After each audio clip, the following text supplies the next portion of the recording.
Hello दोस्तों, कैसे हैं आप लोग? अच्छे तो है ना? ध्यान तो रखते हैं ना आप अपना? किसी और के भरोसे तो नहीं छोड़ा आपने?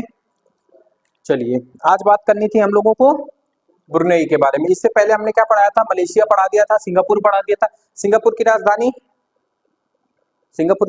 सिंगापुर ही है। मलेशिया की राजधानी, मलेशिया की राजधानी क्या? वो तो मालदीव की राजधानी माले है। मलेशिया की राजधानी कुआलालंपुर है। क्या है? कुआलालंपुर है। आ, और इससे जीएस के कुछ क्वेश्चन बन रहे थे मलेशिया से। हाँ, दो दो द्वीपों में, मतलब दो प्रायद्वीप में बसा हुआ देश कौन सा है? तो वो भी आपका मालदीव है। ठीक है, इतनी चीज समझ में। आज हम पढ़ेंगे ब्रुनेई के बारे में। ठीक है, इसकी राजधानी क्या है, मुद्रा क्या है, भाषा क्या है, ये सारी चीजें बारी बारी से पढ़ेंगे। सबसे पहले बात करते हैं ब्रुनेई। ब्रुनेई और बोर्नियो दो शब्द आपको मिलेंगे। पहले इन पे अंतर ही समझ लेते हैं। एक ब्रुनेई आपको मिलेगा इस तरीके का, और एक आपको मिलेगा बोर्नियो। क्या मिलेगा? ये। तो ये जो आया आपका, ये क्या है? एक आपका द्वीप है। क्या है? अच्छा, द्वीप क्या होते हैं, जरा मुझे कोई बताएगा? और ये आपका देश है। द्वीप क्या होते हैं ये बताओ? जो चारों तरफ से पानी से घिरे हुए थे, क्या कहलाते हैं? द्वीप कहलाते हैं। अच्छा, वह भूभाग जो चारों तरफ से पृथ्वी से घिरा होता है उसको क्या कहते हैं? मतलब भू से घिरा होता है उसको क्या कहा जाता है? लैंड लॉक कहा जाता है, लैंड लॉक कंट्री। और पूरी चारों तरफ से किससे घिरा हो? आपका पानी से घिरा हो, उसको क्या कहते हैं हम लोग? उसको हम लोग द्वीप कहते हैं। ठीक है, बात समझ में आई? तो जो बोर्नियो है ये आपका एक द्वीप था, बहुत बड़ा क्या था? द्वीप था। इसी के इस पे जो निवास करने वाले लोग थे बोर्नियो पे, इन्होंने क्या कहा कि इन्होंने बगावत कर दिया। कहा कि हम अपना अलग देश बनाएंगे। जैसे लिट्टे ने श्रीलंका में क्या कहा था? हम एक अपना अलग देश बनाएंगे। लिट्टे की मांग यही थी ना, मैंने बताया था ना पूरा लिट्टे वाली कहानी आपको। तो लिट्टे क्या करते थे? कह रहे थे कि हम श्रीलंका को दो भागों में बांटेंगे और अलग अलग देश बनाएंगे। ठीक है, उसी तरीके से जो बोर्नियो द्वीप पे रहने वाले लोग थे, उन्होंने क्या कहा कि मुझे एक अलग देश चाहिए। तो उन्होंने क्या किया कि बोर्नियो में इतना ज्यादा दंगा होने लगा, इतना ज्यादा वहां पे अशांति होने लगी कि वहां की सरकार को मजबूरन क्या करना पड़ा? बोर्नियो द्वीप से एक अलग देश ब्रुनेई बनाना पड़ा।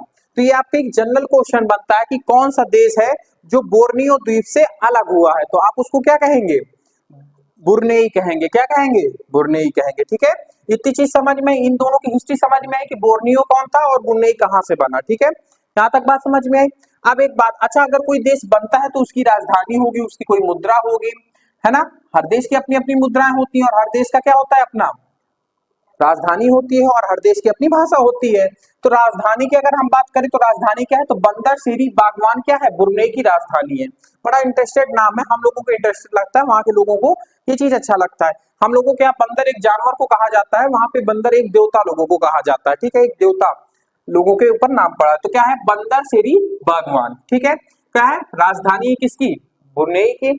उसी हिसाब से इसमें मुद्रा की अगर बात करें तो इसमें मलय मुद्रा मलय मुद्रा चलती है। नहीं, सॉरी, मलय भाषा चलती है। देखो, ये गड़बड़ हो गया आपका।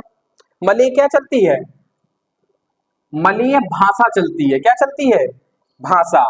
भाषा कौन सी चलती है? तो मलय भाषा चलती है। और अगर हम मुद्रा की बात करें तो रिंगिट मुद्रा चलती है, ब्रुनेई रिंगिट मुद्रा चलती है। ठीक है, कौन सी मुद्रा चलती है आपकी?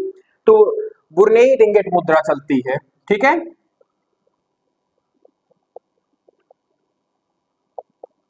रिंगिट यही चाइना वाली, चाइना में भी क्या चलती है हमारी? रिंगिट चलती है। ठीक है, युआन उसको कह देते हैं। तो उसी हिसाब से मुद्रा कौन सी चलती है हमारी ब्रुनेई में? ब्रुनेई रिंगिट चलती है। भाषा यहाँ पे मलय भाषा बोली जाती है। कौन सी भाषा बोली जाती है? मलय भाषा बोली जाती है। ठीक है, इतनी चीज समझ में आई आपको? ये तीन जनरल क्वेश्चन थे आपके। अब क्या कह रहा है कि मलेशिया से तीन ओर से घिरा हुआ देश कौन सा है? अच्छा, एक चीज मैंने बताया था कि मलेशिया एक ऐसा इकलौता देश है जो दो महाद्वीपों में बटा हुआ है, दो महाद्वीपों में बसा हुआ है। ठीक है, एक आपका बोर्नियो द्वीप पे बसा हुआ है और एक ऊपर साइड बसा हुआ है जिसमें आपके लाओस, कंबोडिया, वियतनाम जुड़े हुए, दो प्रायद्वीप पे बसा हुआ है। ठीक है, तो मलेशिया से तीनों ओर से घिरा हुआ देश कौन सा है? तो मलेशिया से तीनों ओर से जो देश घिरा है वो ब्रुनेई देश ही है। ठीक है, ब्रुनेई देश है जो मलेशिया से क्या है? तीनों ओर से घिरा हुआ देश है। ठीक है, यहां तक समझ में आए? बोर्नियो द्वीप पर पूर्णतः बसा एकमात्र देश, मतलब जो है एक द्वीप पर, जैसे मलेशिया है और इंडोनेशिया है, ब्रुनेई द्वीप में आपको तीन देश मिलेंगे। कौन कौन से देश मिलेंगे आपको? तो एक आपको मिलेगा मलेशिया, एक इंडोनेशिया और एक ब्रुनेई देश मिलेंगे। तीन देश आपको मिलेंगे। अगर आपसे ये पूछा जाए कि बोर्नियो द्वीप में कौन सा ऐसा देश है जो पूर्णतः वहां पे बसा हुआ है, तो कौन सा देश आपका होगा? ब्रुनेई देश ही होगा। कौन सा होगा? ब्रुनेई देश ही होगा। यही है जो पूरी तरह से बोर्नियो द्वीप पे है। बाकी जो इंडोनेशिया हो चाहे मलेशिया हो, वो अलग अलग प्रायद्वीप या अलग अलग द्वीप में भी बसे हुए हैं। मलेशिया, आप अगर इंडोनेशिया को देखोगे तो काफी बड़े क्षेत्र में नीचे टुकड़ों में फंसा हुआ है या बसा हुआ है, और मलेशिया को देखोगे तो ऊपर वाले प्रायद्वीप में ये मलेशिया बसा हुआ है। ठीक है, यहाँ तक बात समझ में आई आपको? बोर्नियो द्वीप से अलग होने वाला देश, अभी मैंने आपको पूरी स्टोरी बताई थी कि बोर्नियो से कौन सा देश अलग हुआ था, तो कौन सा अलग हुआ था? ब्रुनेई देश अलग हुआ था। तो देखो इनके नाम पे भी आपको समानता ही दिख रही होगी। दिख रही है कि नहीं दिख रही है आपको समानता? तो बोर्नियो से बनने वाले सिर्फ और सिर्फ इतने ही क्वेश्चन है, और इससे ज्यादा कोई क्वेश्चन नहीं बनते। बहुत ही छोटा सा देश है, आपको मैप में शायद नजर भी नहीं आ रहा होगा। तो बोर्नियो द्वीप आपको समझ में आया, बोर्नियो वाला देश आपको समझ में आया, इसको नोट करो। फिर आगे आपको इंडोनेशिया बताते हैं। ठीक है, इंडोनेशिया से ठीक ठाक के क्वेश्चन बन जाते हैं। ठीक है, ये क्योंकि विश्व का सबसे बड़ा मुस्लिम कंट्री वाला देश कौन सा है हमारा, जो मुस्लिम यहाँ जहां रहते हैं, तो वो इंडोनेशिया है। इसके बारे में नेक्स्ट स्लाइड में बात करते हैं। नोट करो, फिर बात आगे करते हैं। चलिए दोस्तों, अब बात करते हैं इंडोनेशिया के बारे में। अब बोर्नियो द्वीप के नीचे, जस्ट नीचे देखेंगे तो आपको काफी बड़ा सा इंडोनेशिया दिखेगा। इसे बहुत सारे क्वेश्चन जीएस के बनते हैं, तो इसको हम लोग 2 से 3 स्लाइड में अच्छे से इसको स्टडी करेंगे, पढ़ेंगे। ठीक है, तो इंडोनेशिया, राजधानी इसकी क्या है? जकार्ता। जकार्ता में ही आपका आसियान का मुख्यालय है। जब मैं आसियान पढ़ा रहा था, आसियान में कितने देश हैं अक्षय? आसियान में कुल कितने देश हैं? 21 देश। देखो राशि ने 21 बताए, 11 देश हैं। 11वां नया देश कौन सा जुड़ा हुआ है? तिमोर। कौन कौन से, कोई बता सकता है मुझे 11 देशों के नाम? अक्षय बताएगा, बताओ। अच्छा राशि आप बताओ, बोलो जल्दी से। लाओस, या लाओस छोड़ो, पहले म्यांमार से चलो। म्यांमार, थाईलैंड, कहाँ? कंबोडिया, वियतनाम, सिंगापुर, थाईलैंड, और फिलीपींस कहाँ गया? 11 देश होते हैं। ठीक है, ठीक है, तो आप इसको सीक्वेंस में याद करना। इंडोनेशिया की राजधानी क्या है? जकार्ता। जकार्ता में ही आपका आसियान का मुख्यालय है। आसियान की स्थापना कब की गई थी? तो 1967 में इस आसियान की स्थापना की गई थी। इसमें कितने सदस्य हैं? तो कुल इसमें प्रेजेंट टाइम में 11 सदस्य हैं। अभी तक कितने सदस्य थे? तो अभी तक इसमें केवल और केवल 10 सदस्य थे। ठीक है, 11वां सदस्य कौन सा जुड़ा हुआ है? तो 11वां सदस्य आपका तिमोर लिस्टे जुड़ा हुआ है, जो इंडोनेशिया से ही जस्ट अलग हुआ है। ठीक है, उसी से बॉर्डर बनाता है। बात समझ में आई? अच्छा, राजधानी जकार्ता हो गई। भाषा इसमें कौन सी बोली जाती है? तो इंडोनेशियाई भाषा यहाँ पे बोली जाती है, बहासा भाषा बोली जाती है। ठीक है, मुद्रा कौन सी चलती है? तो अपना रुपया ही वहां पे भी चलता है। ठीक है, अपने गांधी जी वाले रुपया नहीं चलते, वहां पे उनका खुद की करेंसी होगी, लेकिन उसको किससे शो करते हैं? रुपया। ठीक है, अच्छा रुपया का साइन क्या होता है, आप ये बताओ। हाँ, ये रुपया का हमेशा साइन याद रखना, ऐसे और ऐसे, ऐसे कुछ होता है। ठीक है, ऐसे ही साइन होता है। डॉलर का साइन क्या होता है? ये है आपका डॉलर, है ना, ये डॉलर है। तो आप साइन भी याद रखिए। ठीक है, मुख्यालय किसका? तो आसियान का मुख्यालय, जिसकी स्थापना 1967 में हुई थी। ठीक है, देश की अगर बात करें तो इसमें मैंने आपको बताया था कि देश जो है, ये जो इंडोनेशिया है, इसमें मुस्लिम लोगों की बहुलता है। मुस्लिम लोगों की क्या है? बहुलता। यहाँ पे मुस्लिम लोग, मुस्लिम धर्म को मानने वाले लोग बहुत रहते हैं। कहाँ पे? इंडोनेशिया में। ठीक है, इतनी चीज आपको समझ में आई। फिर इंडोनेशिया 17 अगस्त 1945 ईस्वी को पुर्तगाल से क्या हुआ था? स्वतंत्र हुआ था। क्या हुआ था? स्वतंत्र हुआ था। कब स्वतंत्र हुआ था? तो 1945, 17 अगस्त 1945 में। अपना भारत देश कब आजाद हुआ था? 15 अगस्त 1947 को। ये हमसे 2 साल पहले आजाद हो गया, तो 1945 में। अच्छा, ये किससे आजाद हुआ था? तो ये हमारा पुर्तगालों से आजाद हुआ था। किससे? जैसे हम लोग किससे आजाद हुए थे? तो हम लोग ब्रिटेन से आजाद हुए थे, जिसको अंग्रेज कहते थे। तो इंडोनेशिया किससे आजाद हुआ था? तो इंडोनेशिया पुर्तगालों से आजाद हुआ था। ध्यान करो, सबसे पहले भारत में दस्तक देने वाले कौन थे? पुर्तगाली ही तो थे। 1498 में कौन आया था भारत में? पुर्तगाली का नाम क्या था? Vasco da Gama. कालीकट, केरल के कालीकट तट से टकराया था। जमूरीन वहां का जिस तट से टकराया था, केरल का उस स्थान पर, कालीकट स्थान का राजा कौन था? जमूरीन था। कौन था? जमूरीन, वहां का नाम था जमूरीन। उसने इसका खूब स्वागत किया वास्को डिगामा का। उत्तर भारत में तनिक आगे दिखाता, आदमी मार डालते इसको हो करके, क्योंकि वहां का कल्चर अलग है, वहां सूट पैंट पहन के आया था। हम लोग को क्या सूट नहीं, धोतियां चलती थी, धोती कुर्ता पहना करते थे लोग। ठीक है, आज भी अब बूढ़े लोगों को देखना तो आज भी वो धोती ही पहनते हैं। मम्मी वाली धोती नहीं पहनते हैं वो, उनकी खुद की अपनी एक अलग धोती होती है। ठीक है, वो धोती अलग होती है। समझ में आई बात? चलो, तो देश कौन सा है ये? मुस्लिम बहुलता वाला देश है। कब आजाद हुआ था? तो 17 अगस्त 1945 से। किससे आजाद हुआ था? तो ये पुर्तगालों से आजाद हुआ था। ठीक है, यह सबसे बड़ा मुस्लिम देश है। मैंने अभी बताया आपको, ये मुस्लिम कंट्री वाला देश है। यहाँ पे मुस्लिम लोगों की बहुलता है। विश्व में सबसे ज्यादा मुस्लिम कहाँ पे रहते हैं? तो इंडोनेशिया में ही रहते हैं।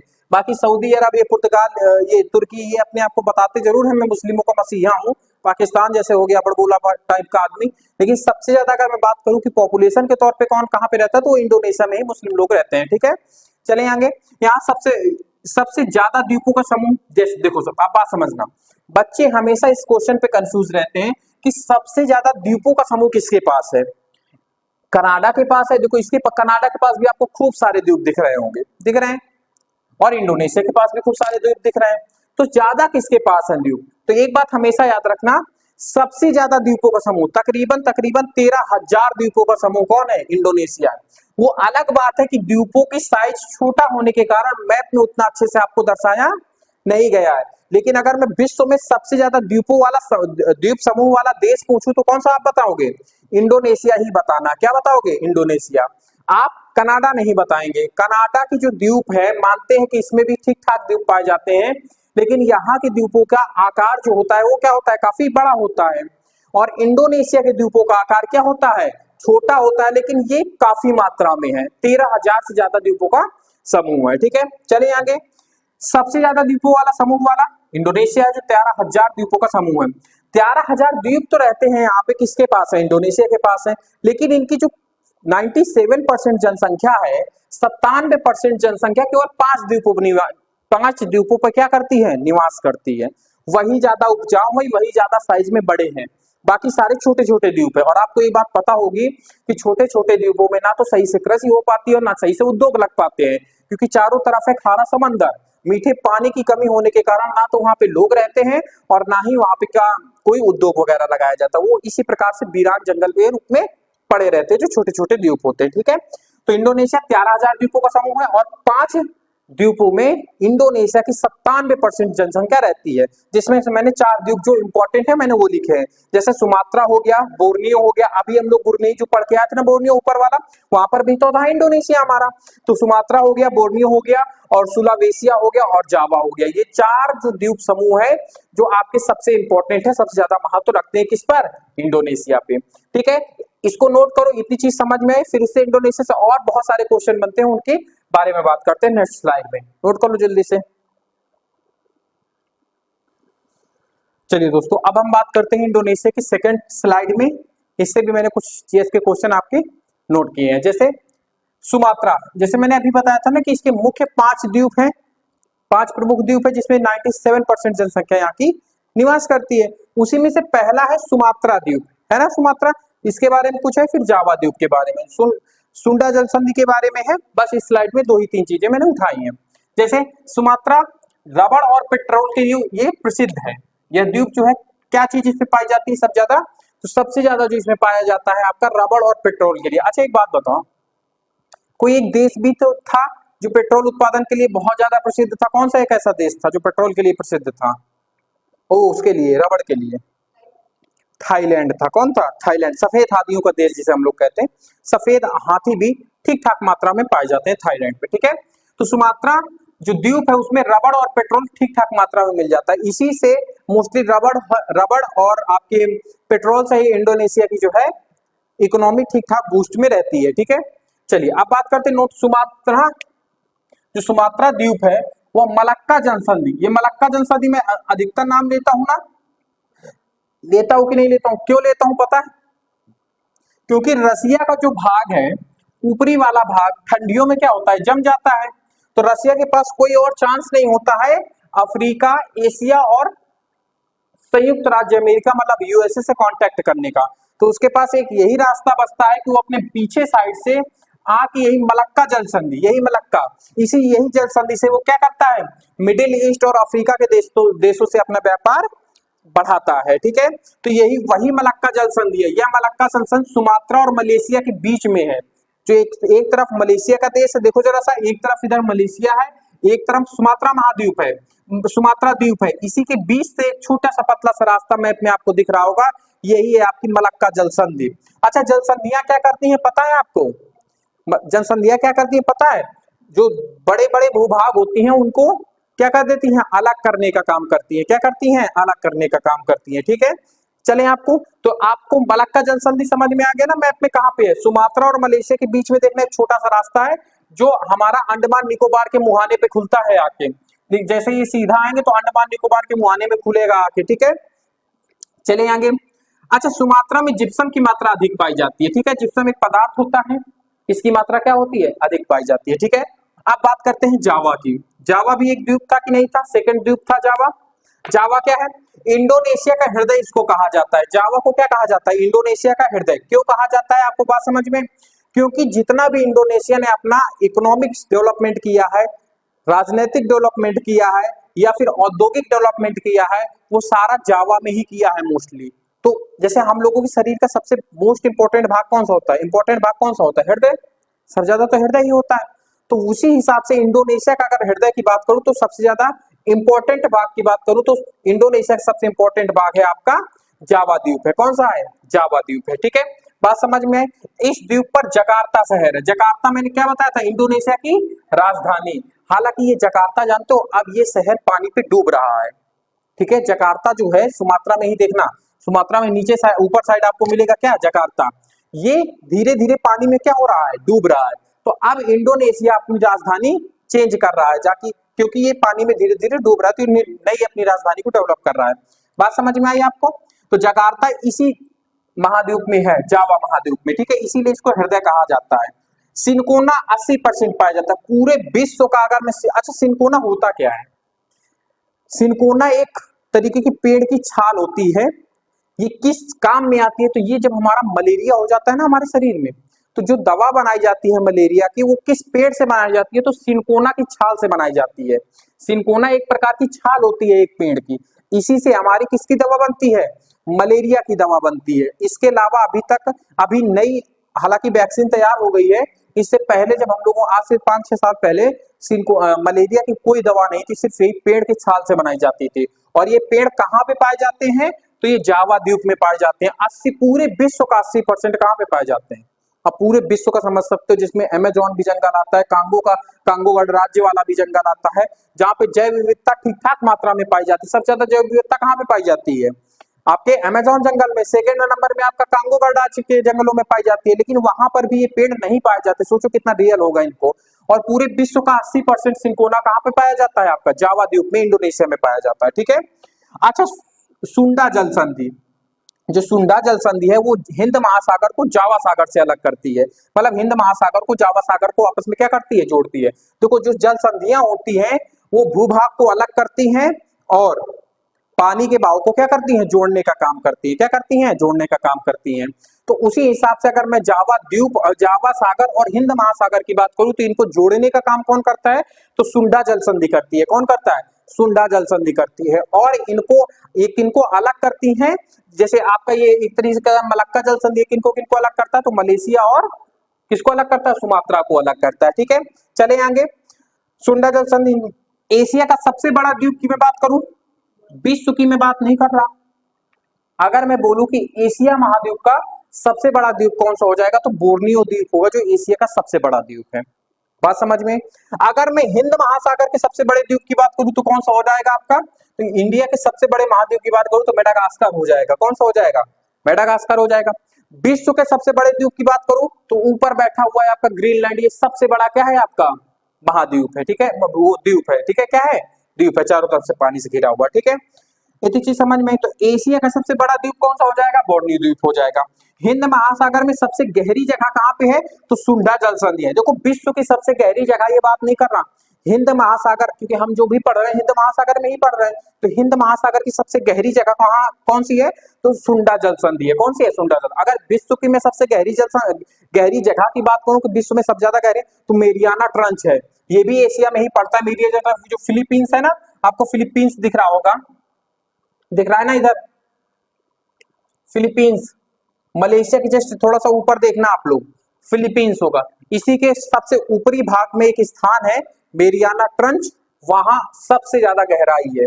ठीक है, बात समझ में आई? तो एशिया की सबसे ज्यादा गहराई वाली जगह कहाँ है? सुंडा जल संधि है, जिसे जावा की खाई कहा जाता है। इसके दूसरे नाम से भी जाना जाता है। किस नाम से जाना जाता है? तो जावा की खाई से जाना जाता है। ठीक है, तो आज की क्लास को यहीं पे एंड करते हैं, बाकी बातें करते हैं नेक्स्ट क्लास में। अभी इंडोनेशिया आपका पूरी तरीके से कंप्लीट नहीं हुआ है, आपकी इसकी कम से कम 2 स्लाइडें अभी आपको और पढ़नी पड़ेगी। ठीक है, तो आज की क्लास इतनी रखते हैं क्योंकि टाइम भी हो रहा है, बाकी बातें करते हैं नेक्स्ट क्लास में। अगर आपको क्लास अच्छी लगी हो तो लाइक करें, कमेंट करें और चैनल को सब्सक्राइब करें। धन्यवाद।